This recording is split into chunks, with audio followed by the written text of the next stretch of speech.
Hi, thanks for coming back to the Inexperienced Podcast. If you enjoyed this week's conversation, you can find all of our other conversations on Spotify, Apple Podcasts, Amazon Music, or our YouTube channel. You can also follow along on our social medias on Instagram, X, or TikTok under the same handle, _inexperience_, as well as Facebook under the Inexperienced Podcast. You can also send us an email at myinexperiencedpodcast@gmail.com. You can visit our website at inexperiencedpodcast.com. If you or someone you know would like to be a guest on a future episode, you can fill out our guest interview inquiry survey that can be found on our social medias or our website. Thanks again for joining us. Please enjoy this episode and continue to follow along and share with your friends. I greatly appreciate you guys being here. Thank you. To the Inexperienced Podcast. Today I'm sitting down with Captain Adam Meyers of the Hartford Township Police Department. Captain Meyers is currently operating the Stop the Threat, Stop the Stigma website, along with a YouTube channel and an Instagram, a Facebook, where he is promoting mental health for armed forces and other police departments. He has an incredible story, and he's here to tell it today. Captain Meyers, thank you for joining us. Thank you, Joy. I appreciate this opportunity. Well, I appreciate you taking the time to sit here and go through this again. Absolutely. How are you? Let's start there. How are you doing? I'm doing well. I'm doing really good. Better than I was 9 years ago. So I finally put myself first. I got healthy, and that's the only way to do it. It took me many years to do that. It took me many years to swallow my pride and basically say, hey, enough's enough, Adam. You need to get the right kind of help. And that's the only reason why we're sitting here right now talking, because I finally put myself first. And it's, as a police officer or first responders, it's difficult to do that because we always help other people. We put everybody else first. But I really needed to say, enough's enough. I need the right kind of help to heal, to get better. And I did that, and finally did that after about 9 years. Plenty of people are grateful that you did, and I'm one of them. Is in me. I'm very reading your story and you reaching out has been truly. I've read a lot and I've really learned a lot about. I have a family that's in the police department here, in the NYPD Okay. and other All right. departments, and it really is sad what the police go through, especially here. The NYPD is the numbers don't come out quite often. I know they saw a spike in 2019 in suicides, Yeah. with 10, and over, according to Grok, because I couldn't get much else from the internet, is that there's 7 2 years to date. So from June 4th, 2023 to today, any retired, current, or former NYPD officers that have committed suicide, about 7, and those numbers will come out in a few years. I remember reading an article that there were 7, and we all say one is too many, but it really is. It's tragic. There's so many police officers and first responders out there that decide to try to take care of it themselves, like I did, and they can't. And I think a lot of that has to do with the stigma associated with mental health, because hey, I'm a cop. I'm a tough guy. I'm a manly man. I can't admit that I'm vulnerable and that people might perceive me as different. So I'm just going to kind of hunker down and keep going. And, maybe everything will fall into place and be okay. But it usually doesn't work out that way. Especially for a man, right? Like men's Right. mental health. This is Men's Mental Health Month, June. Yeah. And it's one of those things that in only like the last 10 years, men's mental health has really become a thing that we talk about and we're comfortable with. So now the men of the men, the cops who are supposed to protect us and the strong of the strong, it's even harder. And especially the last 8 years have been tough for cops here. Right. And you've been on the job for 20. Go ahead. No, I was just, obviously I don't know how it is to deal with like 9/11. And, you would think after 9/11 that would be a great opportunity for everybody to come together and say, hey, if you need some kind of help, it's okay. You can't. But they did. What do they say? You for can't a while, especially lead here a horse in New York to water or whatever. You can't help somebody if they don't want to get the help, and that's that's really what it's all about. And I believe that first responders aren't getting the help because they, fearful of losing their job, losing their livelihood, not being able to pay their mortgage, their rent, take care of their family. So they just try to cope and try to work it out themselves. So before I had gotten hurt and I was doing security, I was going into the NYPD. That was my goal. I was very excited. I wanted to help people. I wanted to do Sure. DV, SVU. Like I had aspirations further than just a badge, and it didn't work out that way. Um, but Okay. it was. I'm sorry. So I got hurt at work doing security. So I've kind of lose my train of thought sometimes. I'm sorry. That's all right. But see Um, what you're doing right now, Joe? but You're not a lot. doing good stuff right Is it now. You're doing a exactly? I'm positive getting the thing word out right there. now. Like We're you said, talking about something important. so September 11th. Let's go there with Okay. being in New York. But I remember growing up here, and my parents taught me to, when I was a kid, growing up, I saluted the cops as you walk past them. You thanked them for what they did, and we had a different appreciation Right. here. But then Yeah, you and me 2016, 2016 changed things. That was a pivotal year in the country, regardless. both. And so now your story starts with your police career about 23 years ago, right? Correct. It happened March 12th, 2001 is when I first became a police officer. Okay, so we're 24 years now. Yep. Congra- Congratulations. So, what Thank was you. uh, what was your career like? How was it getting up through the police department? Because I know the NYPD is of much different. You were in a smaller police department. Right. Well, I actually worked for the city of Racine, which is located between Milwaukee, Wisconsin, and Chicago, Illinois. Hmm. It's a medium-sized department. It was my hometown. It's where it all started. As far back as I can remember, I always wanted to be a police officer. I'd run to the window, look out the window when I'd hear the siren, and say, "Hey, an car, an car!" I was all excited, And my parents said the first time I saw a police officer get out of a police car, I was like, "Oh my, an car man! I want to grow up and be an car man." So, I went to school. I graduated from high school, and then I went into got my degree in criminal justice, and then I just decided to join the military, active duty military police in the Army for 5 years, and after that was done, I moved back home to Racine, and after a year, I was hired on the Racine Police Department, Oh, and so you were in the it was a military dream for come 5 years. true. It's Did something I you always wanted to do. did you go to the? You were working on bases as with the military. I was. I didn't see any conflicts. I didn't go overseas. I Can you hear was me? stationed I'm at sorry. Fort Bliss, Texas, which is El Okay. Paso. So yeah, Okay. So but now that was we were in a conflict at the time, correct? But this is before 9/11, so this is during the Clinton administration. right. Yeah, yep. The Yeah, Gulf. September We 11th were we were happened. in the Gulf. I got hired in March, and then September 11th, happened that year, and I was a rookie police officer, and I remember I was still in inactive reserve, so the Army tried pulling me back in, and then time just ran out, and I didn't end up going back in, but I continued my career as a police officer. And now, was that a thought? Did you want to go back in? Did you want to go to war There was a part at of any me that point? wanted to, yeah. I remember my wife at the time, I'm divorced now, but my wife is like, just tell your captain you can't go. And I'm like, honey, it doesn't work that way. Um, yeah, there was a part of me that wanted to go. Well, So I started going through the process and doing what the Army wanted me to do to get back in. And time just ran out. And then I got my, honorable discharge certificate, and that was it. So um, things a were part of me uh, wanted to go. things were Yeah. meant for you to, but you were meant to be here because who knows what would have happened there, Right. and Right. I especially agree. with the mess that ended up being, Right. and you could have never have known the lies and the deceit that led to going to war.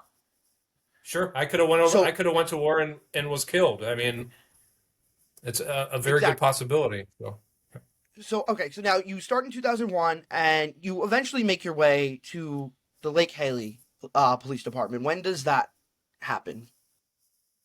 I started working there in 2008. I moved up north with my ex-wife, and we were married at the time, but I was hired there in 2008 Okay, and you were there for how long?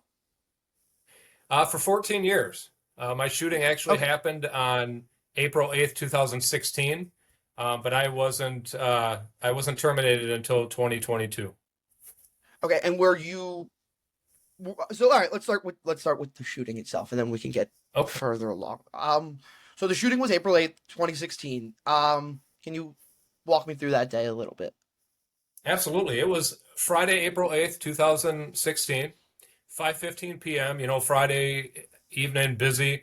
My shooting actually happened inside Walmart, which is a retail store here. And I was sitting at the police department typing up a retail theft report. And I was dispatched to Walmart because there was a woman inside Walmart with two of her chaperones because she was, had some mental health challenges. And they asked her to leave and she wouldn't listen to them. So they contacted And the police. And she was chaperoned because she was living in a state operated facility, correct? that's correct. Yep. And why And was because of she? Do you know why she was there? she had some mental health issues. I'm not sure exactly what they were or what she was I know diagnosed that with, but from what I read, she was sending letters and stuff to judges and senators, telling them that she wanted to kill someone. correct. She had done that, yeah. And she doesn't care who. That was so Right. she had thought about this. There was some thought behind, She had also possibly sent hurting letters somebody. about, right. She had also sent letters about wanting to dismember, um, you know, members of the government or, state senators or congressmen and stuff like that. So, and she had a history of violence. So, but she was out on a good behavior pass with her two chaperones. And when it was time to leave, she refused to leave and went to the sporting goods section where she ripped open a hatchet and then started threatening customers with that hatchet and walking around the store. And now, how old was she? I believe she was mid 20s. Yeah, Okay. All right. And from what I'm reading, she was a mother as well, right? she was. At the time, she had a 6-year-old daughter. I didn't know that until the investigation found that. And, that was, upsetting to me also because I'm a father of two daughters. And at the time, my two daughters were young. One daughter was in 8th grade and the other daughter was in high school. And when I found that out, that was upsetting to me because I realized that after shooting her, her name was Melissa. After shooting Okay, her, I was she going to did ask you if you die could say her several. name. I have her name here as well. Melissa Yep, Abbott. yep, she did die several hours later, and I know that when I pulled the trigger, I changed lives. I not only took her life, but I changed my life. Her daughter will never be able to see her mom again. Her parents will never be able to see her again, and that's something that I live with every single day, something that I think about every single day, one way or another, and I don't take it lightly. So now, during like your so during this event, well, you did you had shot her in the legs and the stomach, correct? That's correct. That Yeah, that's where she was shot. when I made So contact, I entered the store and you I did made what kind of contact with people her. tell people to do. What's that?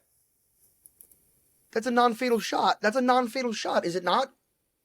The legs. Right, but at the time she was coming after me, she was walking towards me and advancing towards me with the hatchet, and I was trying to back up to create distance, but she was coming towards me too quick, and then I decided to shoot.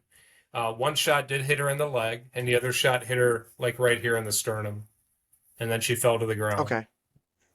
Yep. Okay, and she didn't die on the scene, correct? She didn't know. She fell to the ground. Immediately after shooting, I advised dispatch to dispatch an ambulance, and I also looked at one of the Walmart employees that were there, and I said, please get on the intercom and see if there's a doctor or a nurse that can come over here and help until the ambulance showed up. There was a nurse that was down the light bulb aisle, and she's like, I'm a nurse, I'm a nurse. And then she came over and provided whatever kind of attention she provided until the ambulance came and brought her to the hospital. Okay. So now, what is it like for a police officer who's now involved in something like that? What's the first hour like after that? Everything seemed surreal. I knew where I was. I knew what I did. I knew I did the right thing, but I felt like I just felt like I was in shock. I mean, I lived, I worked, and I played in that community. I shopped at that Walmart all the time. I've been to that Walmart with my daughters, and I never went to work wanting to do that, but I was just everything just seemed surreal. Like I said, I knew what I did, and going back to the police department and sitting in the conference room, and being told what the process was going to be and everything like that. It just seemed surreal. Um, And so now you go back to the police department. You go back. You go right. You That's where you have to go, right? You go right back to the precinct. Yeah, what happened is my corporal, he was my field training officer when I first started at the police department. My corporal showed up and brought me out to his squad car, and then he drove me to the police department, which was nice because I knew him. It's somebody that I was comfortable with, somebody that I trusted. We went back to the police department, and then we just waited for the chief to show up, a sergeant to show up, some of the investigators to show up, and pretty much sit and wait to for them to advise you what was going to happen. Now, And the are you media, invest? the media Are you showed up almost immediately? immediately. I remember sitting out in my corporal squad car, and he's like, "Hey, look at that!" And right away, the media was there. Okay. And now, so what are you being held as if like? Are you being investigated? Do you have to wait to be questioned at this point? Are you free to Not go at that home? point. Not at that point. After everything was completed at the police department. I mean, they did take my duty weapon. I was still in uniform. I had a take home squad car, and once they said, okay, we're done here. You can come back Monday, because it was Friday night, so Saturday and Sunday I would have off, which is normal protocol, and Monday would start the investigation into everything, at least the part that I was involved in. I left. I remember I walked out the back of the police department and jumped in my squad car. And the first thing I did was I reached up to my visor where my cell phone was, and I decided to call my mom and dad because they lived 3.5, 4 hours away. I wanted to make sure that they heard about what happened from me and not the media or social media. Um, and I talked to my mom after the fact, and she goes, Adam, when you called, I didn't really even recognize your voice. I could tell that you were in shock. And when you said, "Oh, I'm okay," she could tell I wasn't. But then I drove home, and I don't remember the drive. I lived in the community. I don't remember the drive home. I could probably tell you what route I took home because I lived there all the time and I drove home all the time. Muscle But memory. yeah, exactly. And I remember the first thing I did when I walked into my house is I knelt down next to my love seat, and I prayed to God that Melissa wouldn't die. I didn't want her to die, and I didn't think she was going to. The whole time I didn't think she was going to die. And so now you go home, you pray about Right? this, right? I read that you prayed about Yep. this. And now how long did you wait to get the call? Did you go back to work or did you have to wait at home? Well, what I did at that time is I took all my gear off. I remember sitting at the foot of the bed, and I just felt so heavy. Even with all my gear off, I still felt so heavy, and I don't know why I felt that way. But then I ordered a pizza and turned on the news. I was told not to watch the news, but I wanted to see what was going on. I wanted to see what they were saying about me, and then I went to bed, and I slept well. I slept like a rock. I was surprised, and Now, I the don't know. news, how fast does it spread in a small community, in a small town like this? And you, It was on the news right away. I mean, I remember turning on the 10 o'clock news, and the sheriff was already up there, talking about what happened. And I'm not sure how fast it got on social media because I didn't follow it on social media right away. But I went to bed, and I woke up in the morning, and it was Saturday, and I thought to myself, I want some kind of normalcy, as much normalcy as you can have after being involved in a shooting. So I thought to myself, I'm going to go get my hair cut.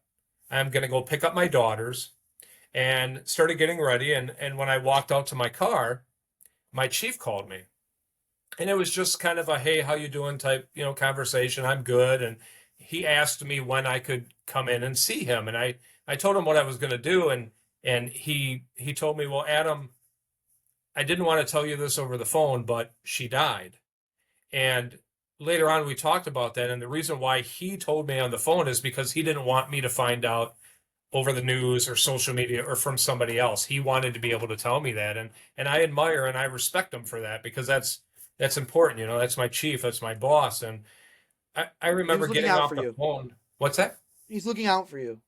Yeah, oh, absolutely. And he supported me 100% the entire time. And I remember getting off the phone and I thought, this changes everything. I killed somebody. What's going to happen now? And And um, I went and got my hair cut. I don't remember. I barely remember that. I barely remember the drive. I barely remember the whole weekend. It was just kind of a blur. But I did go meet with my chief that day, I think around 10 o'clock in the morning. And he told me that he was going to release my police department photograph to the media. And I was thinking all kinds of stuff, but my biggest concern was that photograph is what I call my fat pick. I was, pretty heavy set, and I remember they always even, have the worst picture of you. oh, right, right. And I They even remember always. asking him, can you give me an hour so I can try to thin that picture up? Because I knew once you release it, it's going to be on the internet forever. And it is. You can find it right now. I have the When I turkey first neck. when I first started working security, I was about 300 pounds. Yeah, I was big, and my hair was gross. It didn't like wasn't unkempt and long, and I was baby faced, and it's on my ID, and everyone looks at it. I get told every time, "That's not you." I'm like, "You're right. That's not me." right. Gross.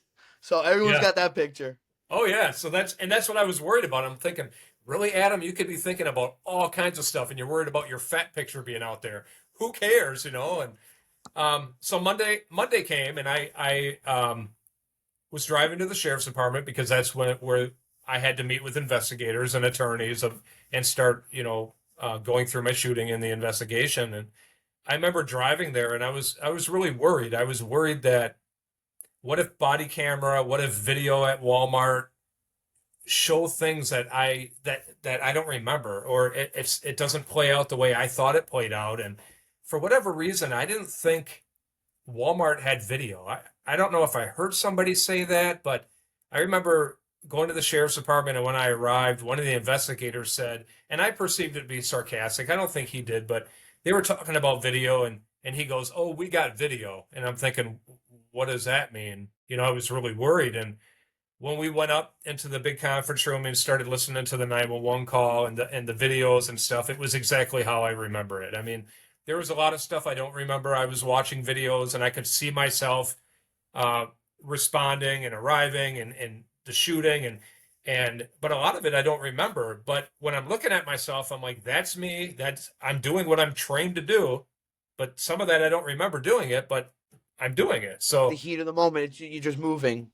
right, You're and moving that's without why thinking, and you don't right, process that's why it. training is so important, because in security or even in police work or even in firefighter, paramedic, we have all kinds of just crazy schedules. And, you can be working third shift and then you have to go to training all day, and you're tired and you're sucking down energy Oh, drinks and you're just right like, man, before I I don't had want to gotten be hurt, here.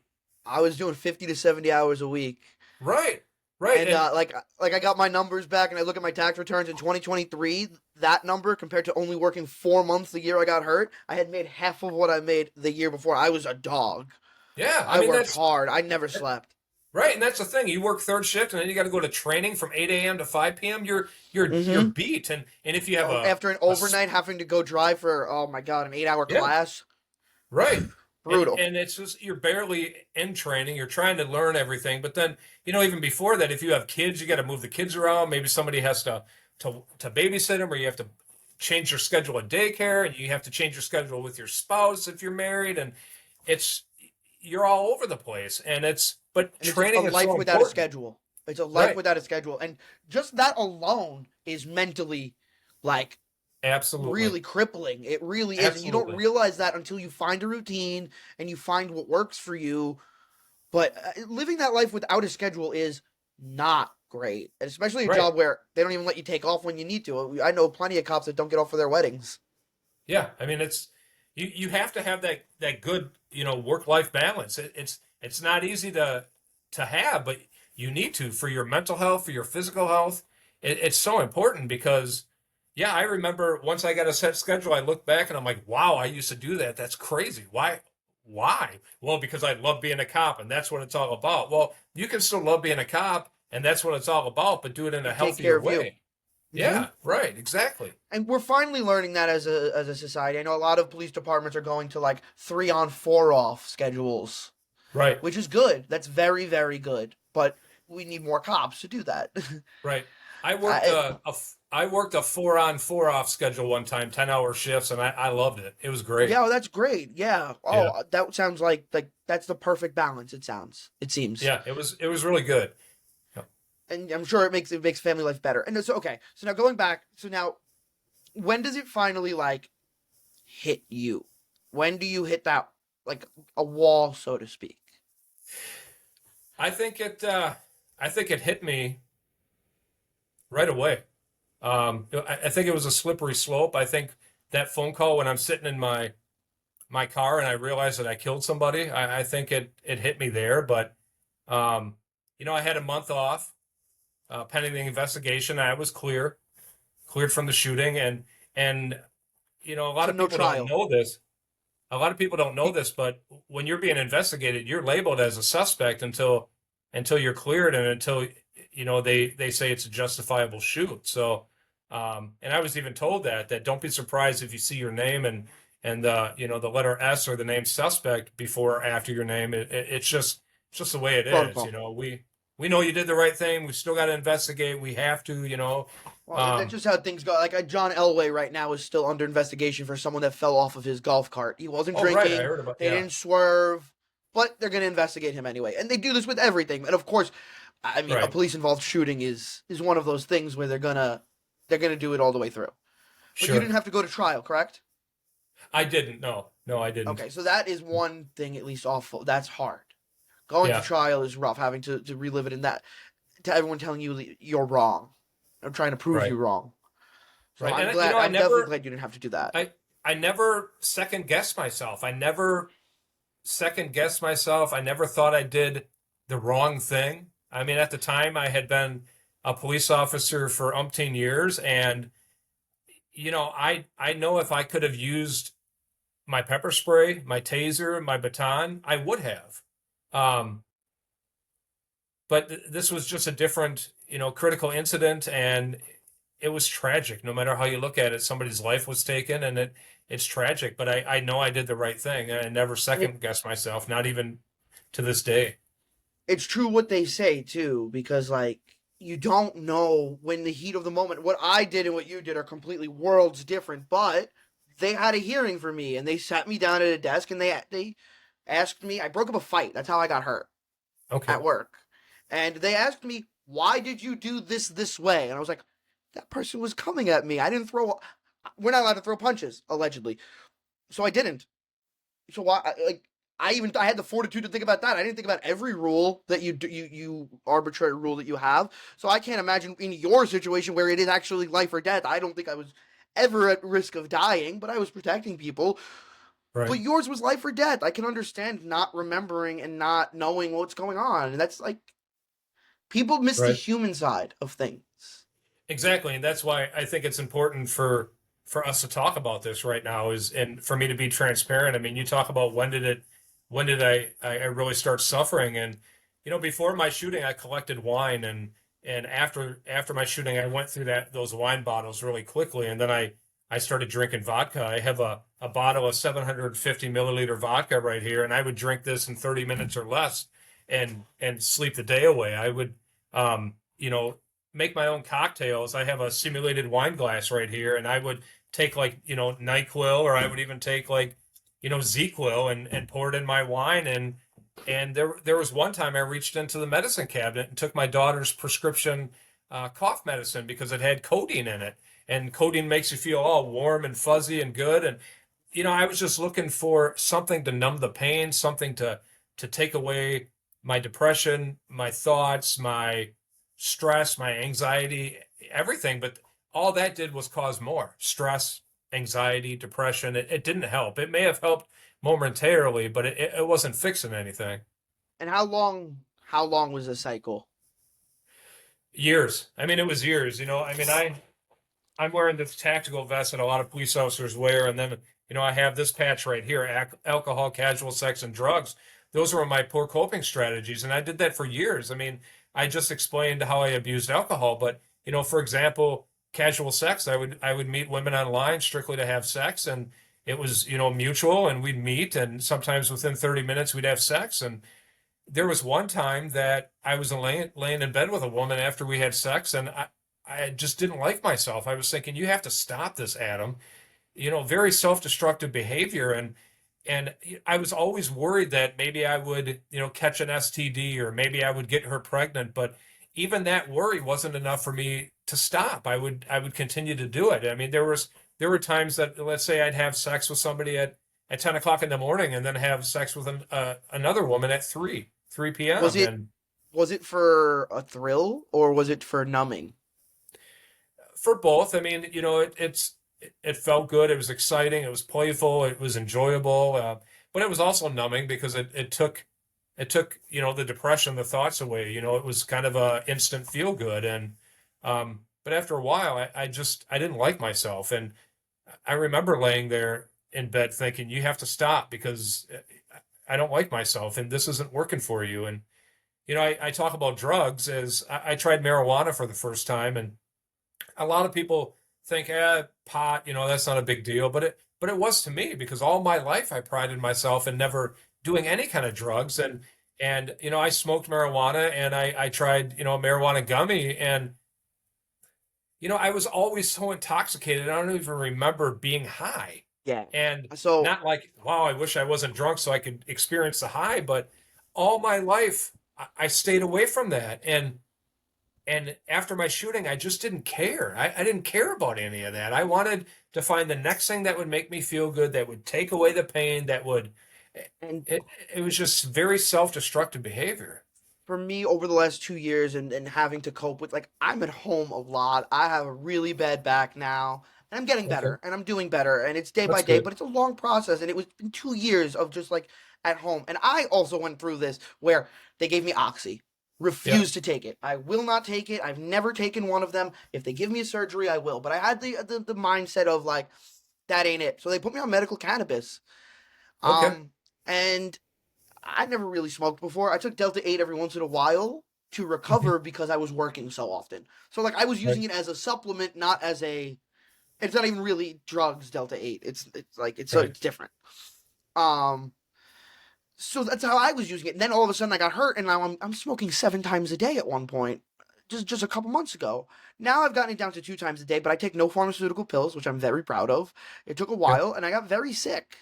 From like muscle relaxers and Tylenol and so many things. sure. And no matter no matter what happens, these are people's coping strategies for everything. Every sense of mental health collapse. Oh, yeah, These seem to absolutely. be where everyone falls. I did not fall into alcohol, thankfully. I don't, and I didn't really fall into drugs because I don't like it. Like I know I don't like it, and I know I hate it, and I try to do it as little as possible. Hmm. But instead of casual sex, I pushed people away. So people I really cared about, who I'm trying to fix things with, and I think I could. I hope I Yeah, could. And I'm grateful that they're giving me the chance to do that. But not everybody has that, right. And I, and I there's some self people that aren't going to come isolated. back. I self isolated myself. I pushed people away. I treated people like crap. Um, one of the things you talk about medicine, I got another patch here, and it says I take medication, and I take 20 milligrams of Lexapro every morning. I wake up, I go to the bathroom, I pop a pill, and I continue on my day. And it works for me. And as long as it works for me, I'm going to keep doing that. And And sometimes medicine doesn't work for some people, but mhm. this Lexapro works for me. So I mean, it's As funny as it is, I remember what I was going to say before when I said yeah, my brain doesn't work this way because this is how my brain works. I will uh-huh, think about it for 45 minutes until I figure out what I had to say. But it was okay, about medication and it yep, was about going into the academy, and I knew I needed to go to therapy, and I knew I needed a couple of things. My grandmother had passed away, and I was just going through a couple of things, and I was just in a little bit of a funk. I just right, needed a reset. And I yep, was really trying to get ready for the academy and do things without ever seeing a therapist because that's bad. They don't want to see that on. They don't want to see that on like the resume. They don't right, want to see that you're even talking to somebody, which I think is crazy. Even if I'm going into the academy and I want to go see a therapist once a week, right. you should want me to do that.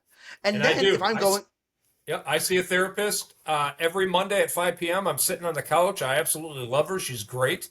And Mine's Wednesdays at 10 a.m. yeah, it helps me. And, it as long as it continues to help me, I'll continue to do it. And, you And I know, love it. I love talking to somebody who hears you and wants to. absolutely. That's They got so no idea about anything in my life, so they right. want to hear what I have to say. Right. They validate your feelings. They validate your experiences. That's so important. And we both have women therapists because I find a woman is easier to talk to about that stuff. Yeah, me too. Men do not get feelings.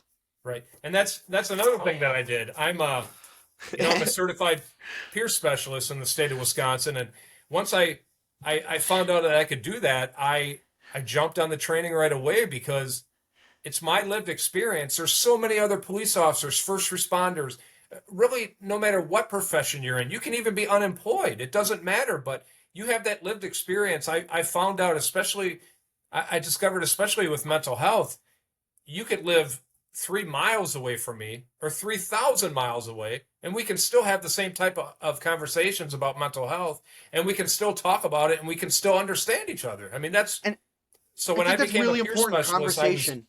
yeah, That's what I'm trying to bring back. My generation has lost the art of conversation and being able to talk about differences and how you feel about things and how you right, feel about life. And we don't do those things anymore. And I'm right. trying to bring that back. And maybe I'm a little young to want to just talk to people about their feelings. I'm No, not a therapist.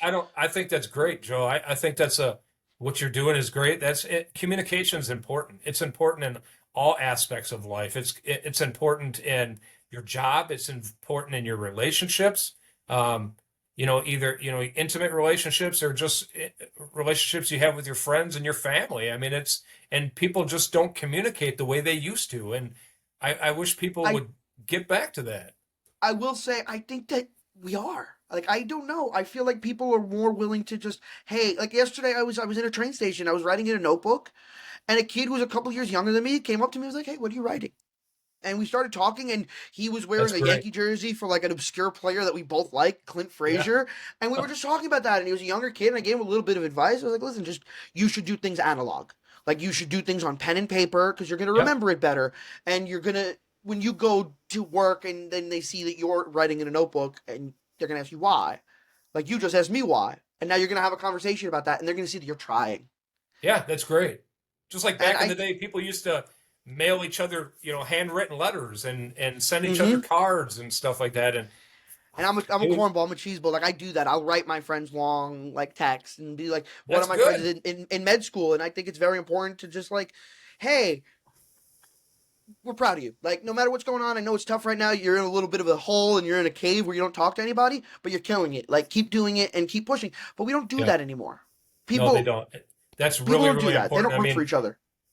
I posted something on my Facebook page about police officers and mental health, and somebody who watched me speak in person made a comment, and it's something that I really needed to hear at the time and read at the time. And I thanked her. I'm like, thank you so much. I really needed to hear that. And, because even doing this, Joe, can be, triggering and stressful for me, but it's bigger than me. It's important. It's important to get out there and share experiences because, it can help people. I mean, just like And what you're doing that's here on the podcast, it's very important work. and I appreciate that. And I have more stories to tell than just getting hurt at work a couple years ago. And I've gone into it a little bit. And it's funny the way you say that there's things that certain people say to you that resonate. Yeah. And Oh, yeah. especially being isolated the last 2 years. And I have a very, my memory is odd right now because I might not remember what we talked about 36 seconds ago, Hmm. but I can tell you exactly where I was on, like I've said this before, September 11th, 2001. I know exactly where I was. Right. Like I remember that day. I remember it, not stories that I was told. I remember it. I remember the black cloud and asking if it was rain. And I remember going to school for the first time. I remember it. I remember meeting my best friend that day. And I remember going to the diner afterwards and my aunt coming and hugging my father who was supposed to be at work in the towers that day Okay. because he didn't go to work. And I remember all of these things. And I was 3 years old. Shouldn't remember that. But I've been thinking about things that people said to me that stuck with me for no reason. Yep. And one woman told me, I might have said this on the podcast before. I don't remember. It was after a breakup. I was changing my school schedule, and I was talking to like a counselor at school, and she stops, older woman, in the middle and looks at me up and down, looks me in the eyes and goes, grabs my hands and goes, "Are you okay?" And I was like, "Yeah, I'm fine." Like, why? That's odd. Um, and she was like, "You're going through something, and you're just someone who, you seem like someone who takes care of people, birds with broken wings." But she said, "Remember, you have to mind your own wings sometimes." Yep. And it took me a very long time to mind my own wings, and I still am the type of person that wants to fix someone else's, and this is how I'm going to do it. What you're And doing is and great. I mean, if you think and about what it, you're Joe, doing is incredible. well, just us talking right now is therapeutic for me. I mean, being able to explain what I went through and you listening and you validating and us just having this conversation, this is important. If more people did this, I think the world would be a better place. I truly 100%, and it believe would it. be better for cops in general. I think more Right. people need to listen to these conversations from people in the field, because you know what? The 1% of cops that are bad cops don't make up the other 99%.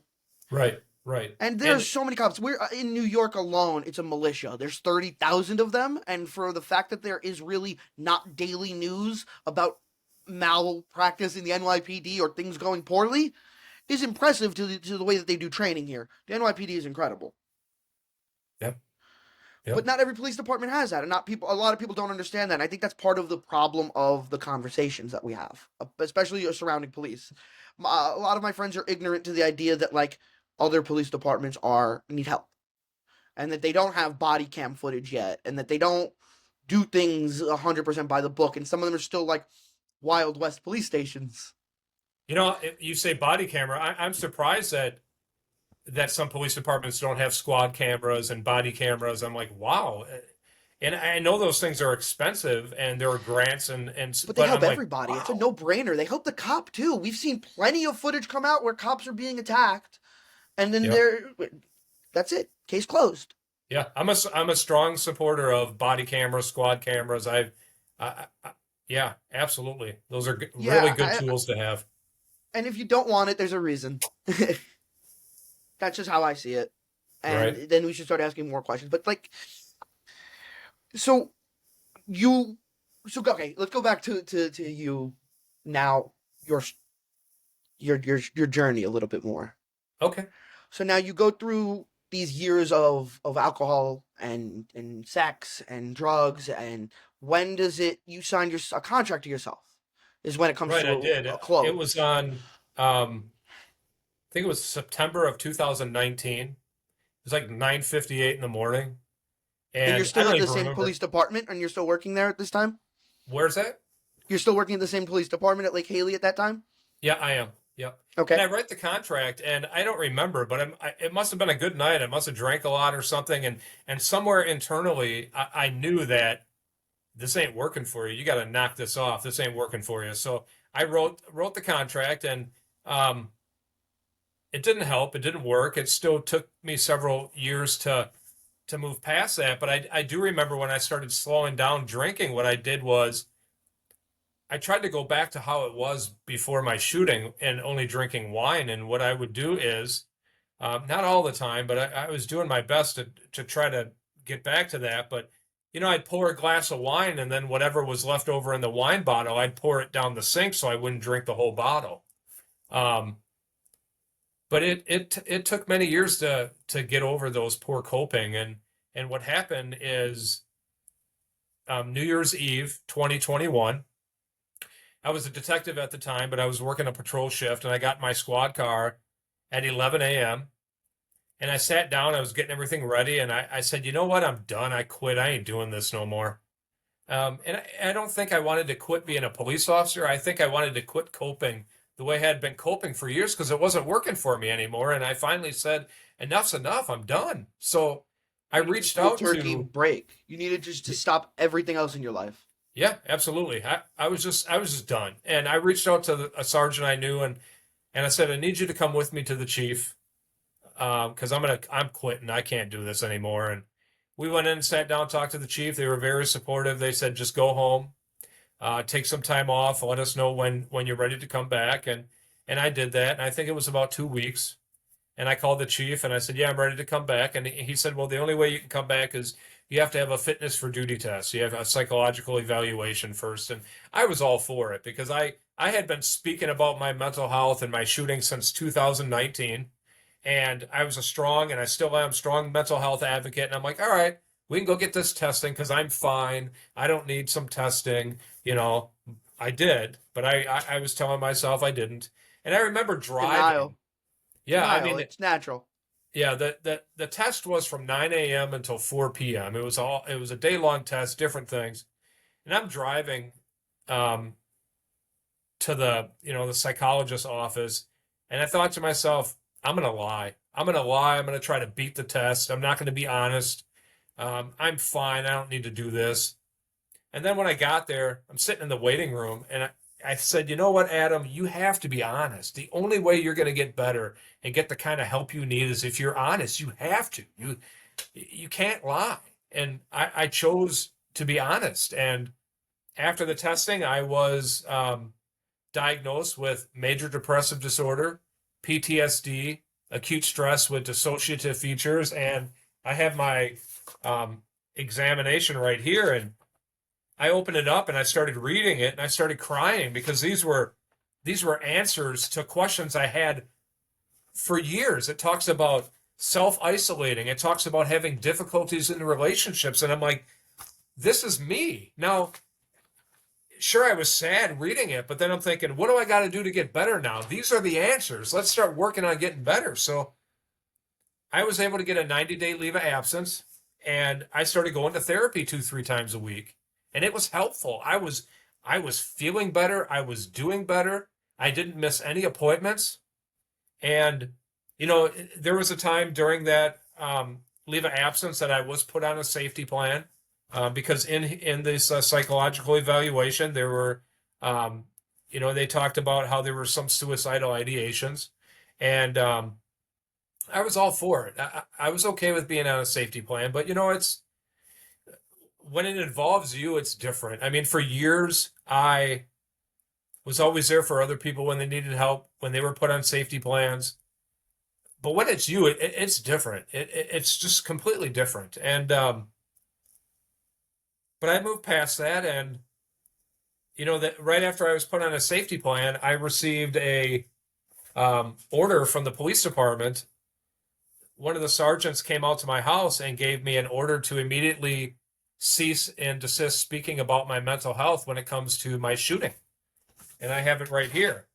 And it says, Is this that letter because is was there an open case, or because you were No. working for them? No, this was just them telling me this letter is an official order to you instructing you to immediately cease and desist in the dissemination of personal testimonies regarding your mental health experiences which reflect negatively upon the police department, more specifically April 8th, 2016, where you were involved in a deadly force situation that ended a citizen's life. So they were basically telling me, you need to stop talking about it, which I had been doing since 2019. But if you don't stop talking about it, you can be disciplined or terminated. So Why? that How scared is the that? hell out of me. But constitutionally, if you have no case against them, if you're like, I can't speak about certain things currently, like my Right. exact diagnoses and stuff, because I do have an open case. But I know that, and legally, I know what I'm obliged to, and I can't talk about. I know that. But Right. if you're not held to any legal standard, I don't understand how they can violate your First Amendment right like that. That's your right, and you're helping people by doing it. Right. And I was always supported public speaking. I spoke at colleges. I spoke at churches. And was it an My uncomfortable experience being at work, like with your peers? Were they Yeah. uncomfortable working with you? They were. No, they weren't. They weren't. No, they were very supportive. I mean, there were times they'd even come in and check on me and make sure that I was okay and everything like that. But I mean, I received that order when I was on a leave of absence. So I was shocked because one of the things I was told before I went on a leave of absence, and I even spoke publicly 3 times when I was on a leave of absence, is maybe you can speak more and you can supplement your income while you're on a leave of absence. And I'm like, okay. And then all of a sudden I get this order to basically shut up or I could be disciplined or terminated. And so what happened after that is my leave of absence came to an end, and my chief, this was a new chief at the time, and I liked him. I admired him. I respected him. He called me in and said he wanted to have a meeting with me. And we sat down and talked, and he said, your leave of absence isn't going to be extended. You can either resign or you're going to be terminated. And I thought it over, and I chose not to resign because this is work related. I shot and killed somebody in the line of duty. I had been at that police department for 14 years. I received awards, medals. I was never disciplined. I was never suspended. And now all of a sudden I have a mental health crisis and I can either resign or be terminated. You've got to be kidding me. So And I that does chose it doesn't that's not not fair. to resign. Good for And you. they terminated me Now, after 14 years. were you able to take legal action? No, I reached out and I spoke to people and attorneys wouldn't touch it. So Funny how that works. yeah, and I loved working there. I absolutely loved working there. I loved the guys and gals I worked with. You know, we worked together for 14 years. They knew me, they knew my family, they knew my How big was the kids. department? They helped me move. What's that? How big was the department? Well, we had 7,000 population. We had a chief, two sergeants, a corporal, canine. I was a detective, and then we had So pretty tight knit. You're a tight knit department. right. Everyone knows each other. Right, and what what really hurts now, and it hurt at the time, I was completely ghosted. When I went on a leave of absence, nobody texted me, nobody called me, nobody asked if I was okay. And then after I was terminated, it continued. It was like they washed their hands of me and kind of like Adam's not a problem anymore. And these, Oh, yeah, I know that. Like, it I, didn't I happen with felt, me with work people. I don't really care if work people reach out to me or whatever. But like actual friends, I live about 45 minutes from my friends that I grew up with. But again, okay, never an issue. I would make round trips. I'd pick them up at their house to bring them back to mine, if that's yeah, what it called for. Like I didn't care. One of my friends at the time got hurt. I called out of work and drove to Philly where they were in the hospital because like that's that's what important friends to me. do. And now you're right. And now and my thing always was I had a surgery when I was in when I was 18, and it was always like, and even when I was in high school I would think about, I want to spend one day in a hospital because I would wonder who would come visit me, who would come Right, see me if I was in the hospital. And this is like, it's a weird thought to have in high school, but I was a very very sad high school student for a okay, while. And I've talked about that here with on my third episode with Chris Baus. I self harmed in high school, and I've overcome it, and I've really dealt with it, and it's a good thing I dealt with it then, because it made me stronger now. Because had I not, I don't think I'd be here. Outright, flat out, being honest, the last 2 years have been far worse than anything I could have ever imagined. So if I didn't deal with it in high school and overcome it, I don't know if I'd be here. Truthfully, okay, I can have the bad thoughts and then know that they're bad thoughts, and they come in and they go out, and that's fine. yep. Um, So and I yeah, felt, I was unfit for duty. I was terminated. I just felt abandoned. And I remember everybody was friends with me on Facebook too. And I want to say about 6, 7 months after I was terminated, I looked on my Facebook account and I'm like, these are all the people I worked with and nobody is even reaching out. So I hmm decided to, it was the same thing. No one. I finally, over the last 6 months, I'm done with the people that would not reach out to me. yeah, You I didn't. removed You couldn't them. even send a text. Text is three Right, seconds. I'm not right. even asking you to drive 45 minutes to me, but you know I'm dealing with something, and they think it's fake because Well, they and don't know here's what the, I'm dealing with. Well, and here's the thing, Joe. There were times that I'd be in my detective office and there would be officers that would come into work a little bit early and come knock on my door and be like, "Hey, Adam, can I come in and talk to you? I had a bad weekend." "Yeah, sure, come on in." Shut the door. So they would vent, they would confide in me, they would Mm-hmm. talk to me about their mental health and struggles, but then all of a sudden I am in crisis and I am on a leave of absence or I am terminated and nobody reaches out to me. You've got to be kidding me. I Yeah, mean, I mean, I'm less mad about it today because I needed it. This was like a sign from God that I did not need these people, and right. it was a long time coming, and there were multiple reasons why I should not have probably been friends with the people I was friends with. Yeah, this Um, it's a but blessing it's in funny how disguise things for were me. It really 100% is. because I feel Yeah. lighter and I feel looser because I did all of these things for you guys, and as a good friend, no matter what, we had differences. We're all Italians, so we disagree and we argue like we're married couples. Okay. It's just how it is. It's How who it we is. are.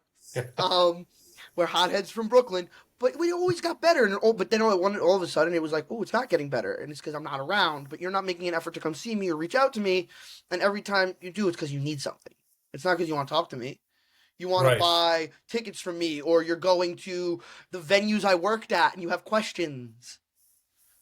right, And then you're not my friend. That's right. fine, and it's Yeah, okay, I and I'm agree. And okay with it. what I ended up doing is I ended up unfriending them and blocking them on Facebook. I'm like, they're not my friends. What are you doing? Just monitoring me? Because nobody's Yeah, reaching out. I yeah. mean, we I don't worked even together care. for 14 years. I mean, come on. We still have some mutual friends, and I see them in public, and I won't say a word. Yeah. Not for me. No, it doesn't serve me My, anymore. And I'm very. That's what's been good about the last 2 years. I've been very good at cutting off what doesn't serve me, yeah, and I that's think that's important to very do. important. It's Yeah, very important. And it is. so what was that like? So okay, you let these people go. So what was that like for you to start letting it go?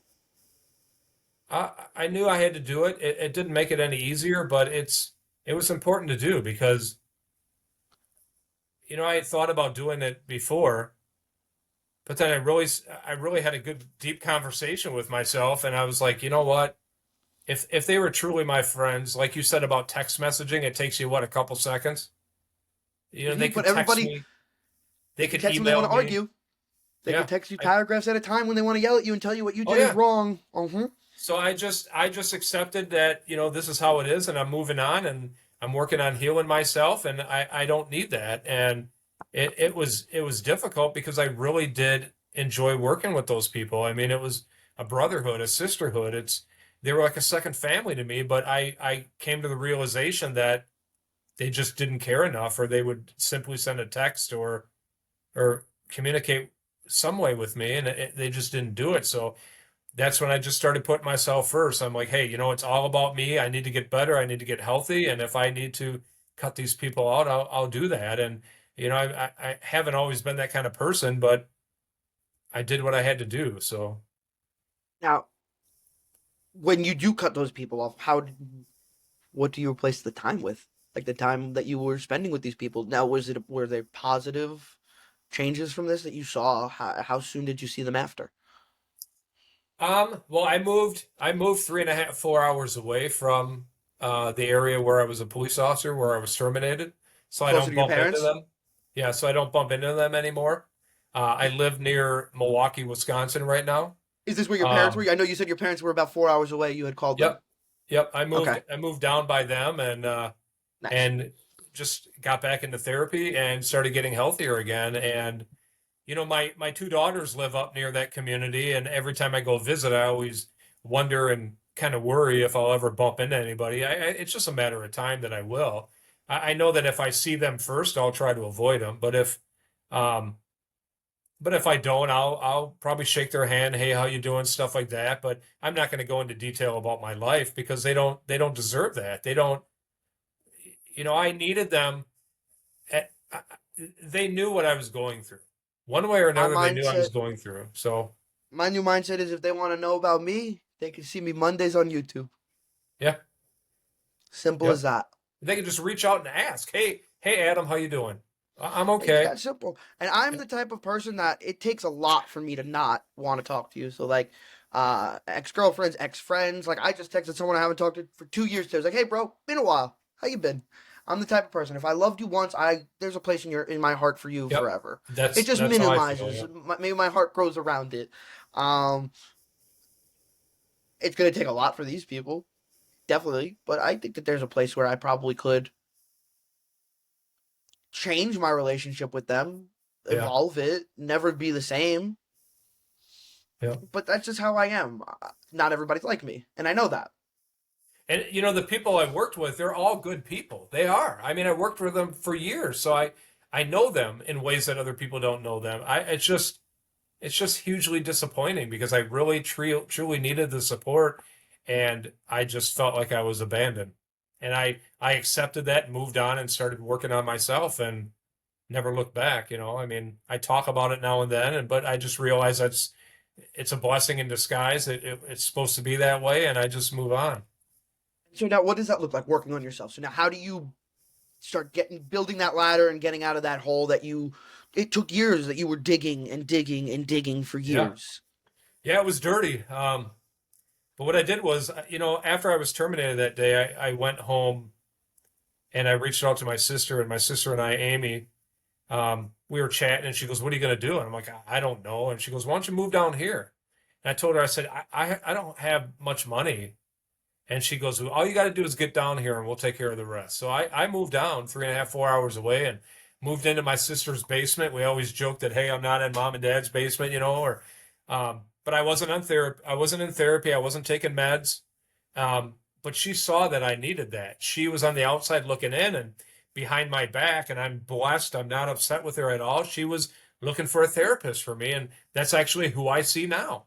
And And that's awesome that you have that support system behind you, whether you realized it absolutely. or not, and that they stuck with you even if you weren't realizing it the whole time. And Absolutely. It's that's wonderful, and, important. and support's so important, and it comes in so many different ways. But yeah, I got back into therapy, and I never thought I was going to be a cop again. I didn't even know if I wanted to be, because after all the crap I went through, I was even thinking about going back to college and being a nurse, or going back to college and doing something else. But once I started getting better, Why a I knew I nurse? wanted I knew I wanted to be a cop. I knew I wanted to get back into it. So I Why started did you think you applying. wanted to be a nurse?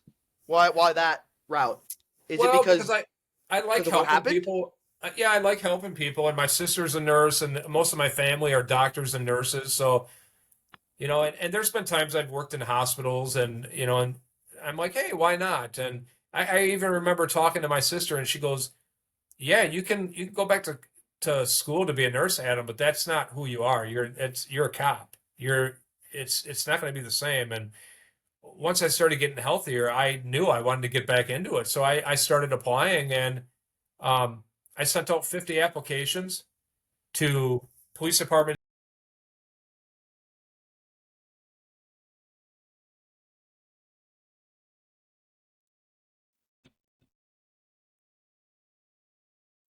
So I was thinking, I'm going to sit there in an interview, and they're going to listen to my story and think, this guy's a nut. We're not hiring him, yeah, and what's that process like? So now they know that you're involved in a shooting. Do they sit you down? They hear that some department is saying no, thank you. Like what? no, I mean, none of them said no, thank you. But when I had the interviews, I would start off right away. That I would bring it up to them, and I would say, tell them a little bit about.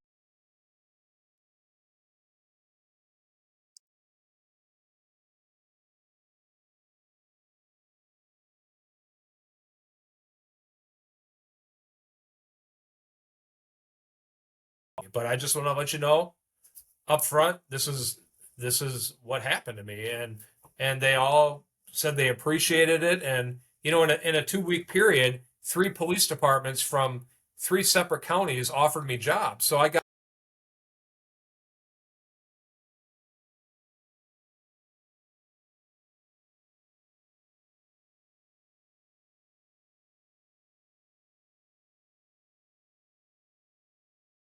I just put it all out there, and I think that's important, because if they were just not interested in me because of that, well, then that's a place I don't want to work anyways. And now, so you did find a new home. I did, yep. So what was that like when you got through that process and into those doors in your new department? And this was in the Hartford Township, correct?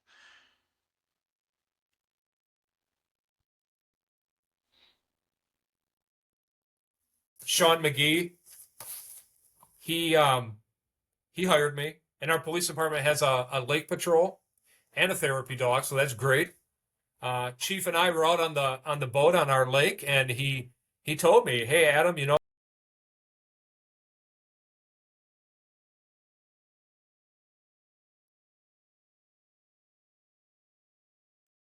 Wow, that is amazing. Because I'm glad that you've made it to this point in history. Because 9 years ago, you weren't. This wouldn't have happened. It wouldn't have. You wouldn't be talking about this. You wouldn't be allowed to. And you got that already. You knew that from your cease and desists and being told to leave. But right?" we've gotten to a point in the last like 2-3 years where you can talk about whatever you want. You could talk and someone will listen, and there are people that want to listen, and there are people that hear you and need to hear you, and people do need to hear you. It's very Right. important. You have a very important story, and I'm glad that your department is supporting you in this now, and that you found Yeah, that new Chief home. McGee's great. I mean, that he's one of the reasons why you and I are talking right now.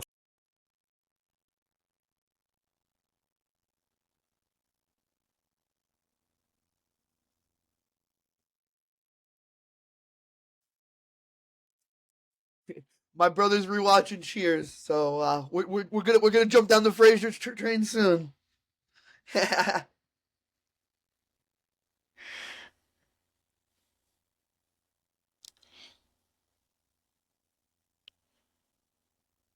McGee did which was great is we do something called Shop with a Cop, and that's kind of nationwide. And police officers shop with kids and during Christmas time, and we do that at we have a Walmart in a community near our community. And I remember the first time that we did that, he asked me, "Hey, you going to be okay if we do that?" And I was like, "Wow, he really cares. He's asking me if I'm going to be okay because my shooting happened."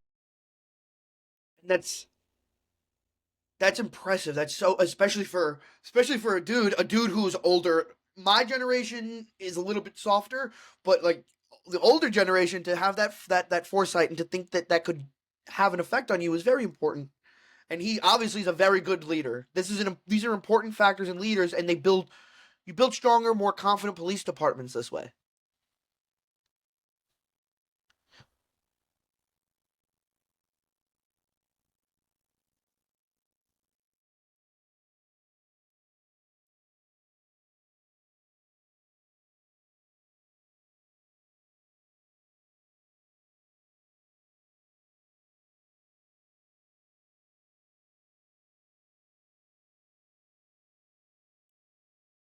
That's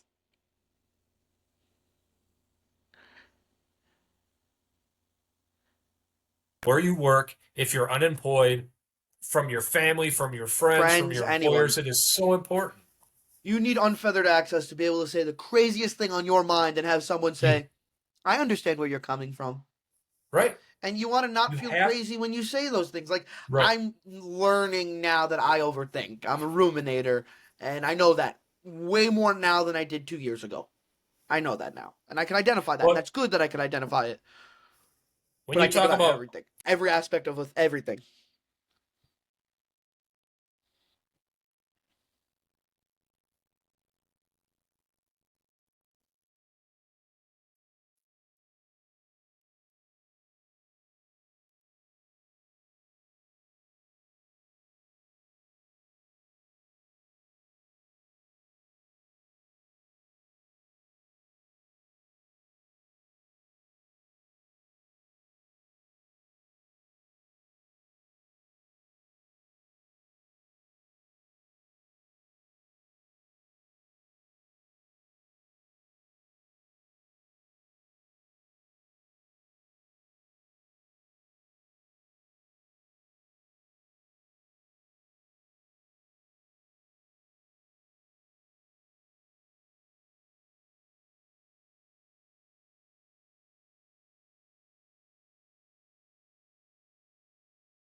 distraught because That's I like know that I'm not a that's monster. I know disgusting. right. We've seen bad cops. They play out all the time. I don't want to mention them because I do not want people to come and start talking about these things with me. I do not want to argue about things that happened that I don't. I can never understand them in any capacity as who I am. I'm not going to understand them. But there are Right. bad cops, and one of them is trying to get off, and that is crazy that he's gonna try to get off.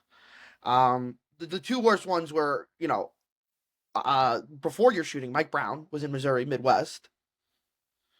And now and the latest was George Floyd, which is terrible. And I can't. He's not going to get off. They can't let him off. David Kavanaugh. There's no way. There's just too much in this story, and it's unsettling. And you can see why people now have this idea, because the media does this. They spin that story, and we've seen every angle of every piece of that story. And if you haven't made up your mind yet on how you feel about it, you don't turn on the news enough. You haven't formed an opinion, and I said I wasn't going to say the names, and I did, so now people are going to come find me. But it is what it is, because that's another part of me that I'm trying to get out there, is that I'm a Republican, but I'm not that Republican. I can honestly tell you when I think something is bad, and I was never good at that. And I used to try to fit with the crowd. Hey, I'm a Republican, so therefore I'm against this, and I'm against these movements, but I'm not. Like, I don't think I ever was deep down, but I tried to fit in with a crowd for so long. And that's why I think these conversations are important, because I want your story to get out there, because you're not one of those people. You're continuing to help people.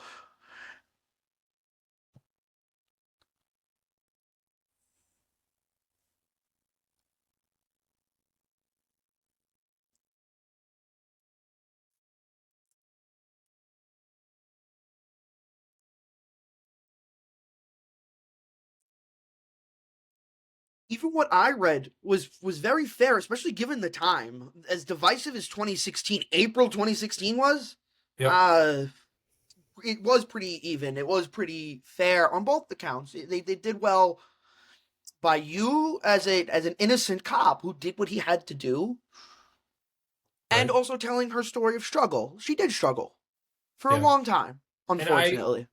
Joe, I truly hope that someday I'm able to meet Melissa's parents, meet Melissa's family, and that's completely up to them, obviously. But um, They tried to I sue you, think correct? what's that? They tried to sue you. They did.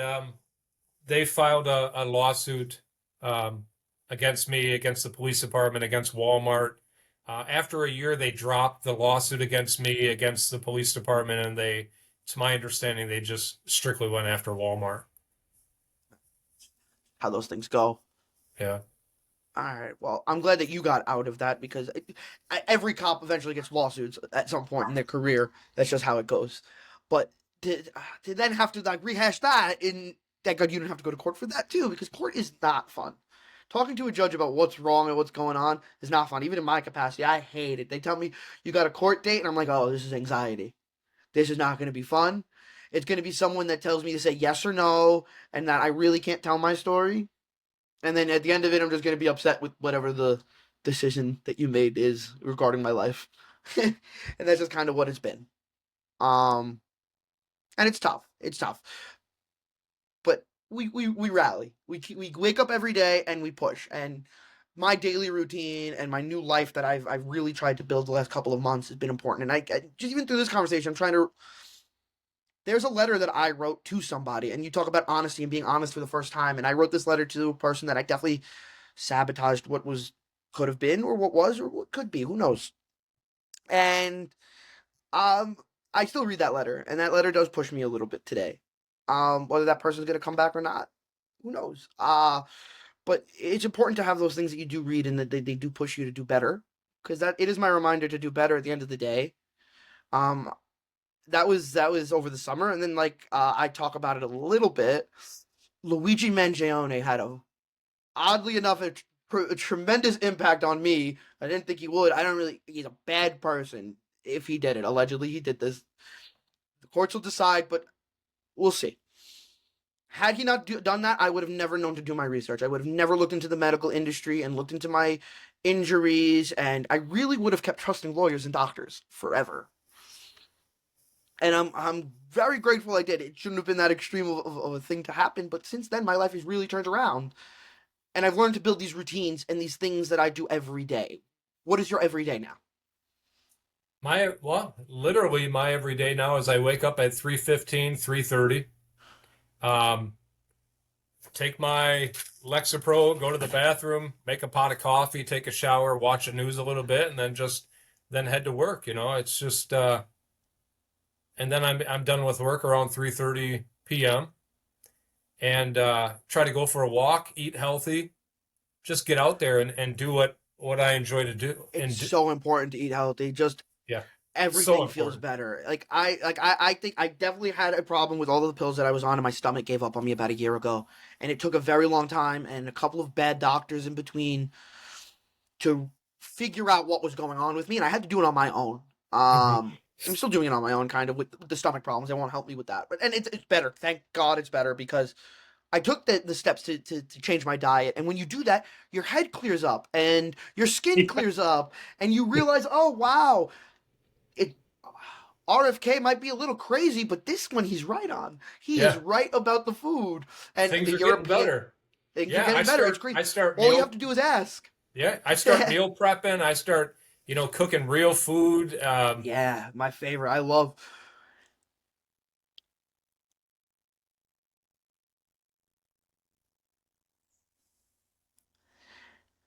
There's two pictures of me. One from October. Well, I have a couple of pictures of me from the last couple of months where I'm like, ooh, that person is not sitting in front of me today, and I love that.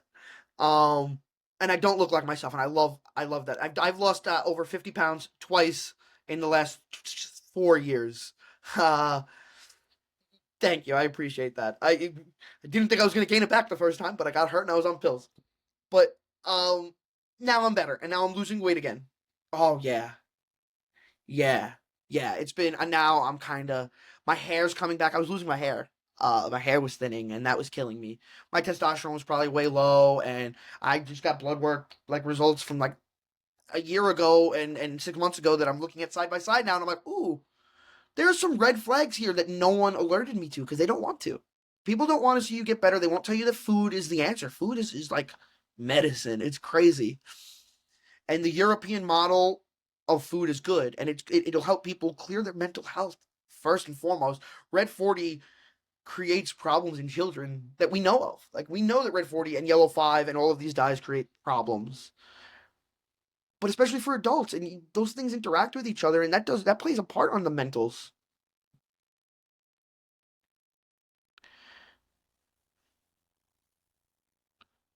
And forward adulation, I believe it is, right? Moving forward, walking. That Andrew Huberman talks about it.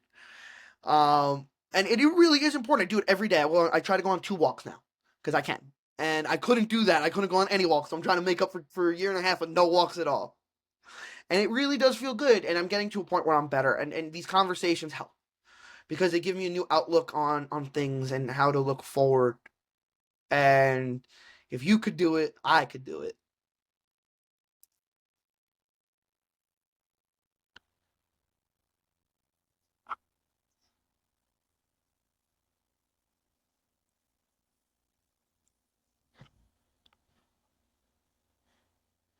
And I'm glad that you're here. Like I really am. And I'm glad that you're here to tell your story and that you're doing everything with your website and with your Instagram at stop the threat, stop the stigma .org. Correct. Yep. And the YouTube channel by the same name, Stop the Threat, Stop the Stigma. Uh Captain Myers, I really appreciate you doing this and I really appreciate you coming out here to talk to me. And I really Absolutely. do appreciate this conversation. I'm going to think about it for a long time and I hope a lot of people find it and are able to get help from it. And it really keep doing what you're doing. Thank you, Joe. I just want to add that, it's it's truly okay to talk about your mental health. You're not alone. If you're struggling, you think you're alone, you're not. There's so many people out there that are going through the same stuff, that have been through it or know somebody that has, and please don't suffer in silence. Joe, we talked about before that there's people out there that truly want to help you, and they are. There's complete strangers that want to help you, and not because they're getting paid for it, because they Hmm. genuinely want to. When I went back on the road, there were many people I bumped into that recognized me as being the officer involved in shooting somebody, and they gave me a hug, and they even told me, we prayed for you. And I'm like, wow, they don't even know me. I don't even know who they are. There there's truly genuine people out there that want to help. So if you're struggling, please reach out. Technology is great. Cell phones, you can get online, you can text, you can email. If you can't do the face-to-face thing, reach out somehow. You don't have to tell everybody your business, but please reach Hmm. out and get help. Captain Mars, you have my number now, so please, you can reach out Absolutely. anytime. Anytime you need someone to talk to. Okay. I'm East Coast Standard Time, so you need someone to talk That's to okay. early in the morning. I'll be up. I'm an hour ahead of you. Okay, great. Good to know. I appreciate this. Thank you again. Thanks, Joe. Appreciate it.